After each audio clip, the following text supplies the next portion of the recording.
Drama serial कुमा the other wife की आने वाली एपिसोड में आप देखेंगे कि हवेली में हर तरफ खामोशी छाई हुई होती है। करान शदीद जख्मी हालत में बिस्तर पर पड़ा था, तेज बुखार और कमजोरी से निढाल। वो नीम बेहोशी में था। उसके पास कुदरत और सीमा बैठी थी। कुदरत ने उसकी सांसों में उतार चढ़ाव महसूस किया तो नरमी से कहा, सीमा तुम जाकर आराम करो, मैं यही हूँ। सीमा ने इशारा समझकर कमरे से जाना बेहतर समझा। करान ने धीरे से कहा कि कुछ मत करो, कोई नहीं जाएगा, कोई नहीं जानेगा कि जिलान ने मुझ पर गोली चलाई। कुदरत ने हैरानी से उसे देखा मगर खामोशी से कमरे से निकल गई। करान अकेला रह गया, सोचों में डूबा। उसके जहन में जिलान की यादें गर्दिश करने लगी। वो सब कुछ कहना चाहता था मगर जबान खामोश थी। दूसरी तरफ शहर के एक रेस्टोरेंट में लैला और फरीद बैठे थे। फरीद की नजरें उलझी हुई थीं। जिलान अब भी गायब थी और लैला को यकीन था कि मोहम्मद के अमीर ने उसे नुकसान पहुंचाया है, लेकिन हकीकत ये थी कि जिलान ने सबसे झूठ बोला था ताकि सबकी तवज्जो दूसरी तरफ हो जाए। हवेली में सीमा दोबारा किरान के कमरे में आई। नरमी से बोली, क्या मैं तुम्हारी मदद कर दूं? किरान ने हल्की मुस्कुराहट के साथ कहा, नहीं, मैं खुद कर लूंगा। उसी वक्त नौकरानी पानी और दवा लेकर आई। किरान ने फौरन पूछा, जिलान कहाँ है? ये सुनकर सीमा के चेहरे पर गुस्सा छा गया। वो सख्त लहजे में बोली, मेहमानों के कमरे में होगी शायद, और कमरे से निकल गई। सीमा का दिल किरान के लिए मोहब्बत और पछतावे के मिले जुले जज्बात से भरा हुआ था। नौकरानी ने आकर उसे बताया कि साहब ठीक है, और उन्होंने सबसे पहले आपके बारे में पूछा। ये सुनकर सीमा के दिल में खुशी की चमक आई, मगर जिलान ने भी ये बात सुन ली। उसके दिल में हसद और तकलीफ दोनों पैदा हुई। इसी दौरान ईमान, जो किरान की माँ थी,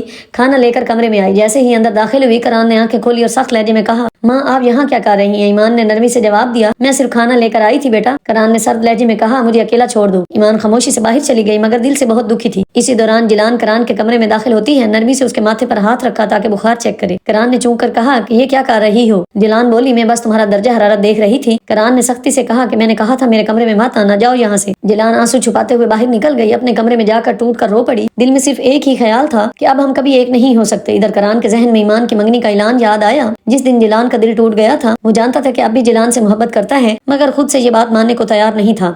सुबह के वक्त फरीद की माँ नाश्ता लेकर आई।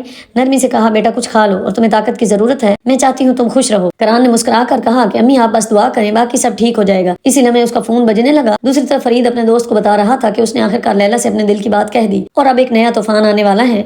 अगर आपको ये किस्त पसंद आई तो हमारे चैनल को सब्सक्राइब करें, वीडियो को लाइक करें। अगली किस्त देखने के लिए बेल आइकन को दबाना ना भूलें।